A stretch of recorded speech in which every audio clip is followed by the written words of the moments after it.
പോകാം. ഷാർജയിൽ കഫ്റ്ററിയിൽ ജോലി ചെയ്തിരുന്ന മലയാളി യുവാവ് കുത്തേറ്റു മരിച്ചു എന്നൊരു വാർത്ത വരുന്നു. കോഴിക്കോട് താമരശ്ശേരി ചാലക്കര സ്വദേശിയായ നിഷാദാണ് കൊല്ലപ്പെട്ടത്.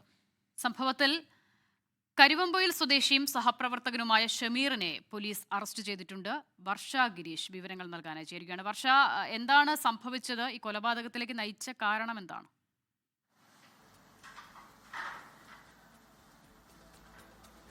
അസിത, പ്രജിൻ, ഇന്നലെയാണ് സംഭവം. ഷാർജയിലെ കഫ്റ്റീരിയയിൽ ജോലി ചെയ്യുകയായിരുന്ന മലയാളി യുവാവാണ് കുത്തേറ്റ് മരിച്ചത്. ഈ കുത്തിയതും മറ്റൊരു മലയാളി തന്നെയാണെന്നുള്ളതാണ് ലഭിക്കുന്ന വിവരം. രണ്ടുപേരും സഹപ്രവർത്തകരാണ്.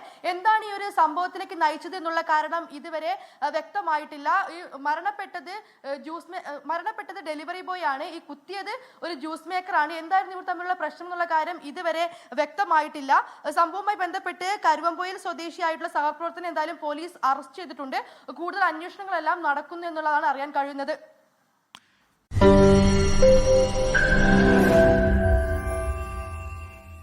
ലോകത്തെവിടെയായാലും ഏത് സമയത്തും 24 വാർത്തകളും ഓഗ്മെന്റഡ് റിയാലിറ്റി പാക്കേജുകളും എക്സ്പ്ലെയിനറുകളും വിശദമായി കാണാൻ ഞങ്ങളുടെ യൂട്യൂബ് ചാനൽ നിങ്ങൾക്ക് സബ്സ്ക്രൈബ് ചെയ്യാം.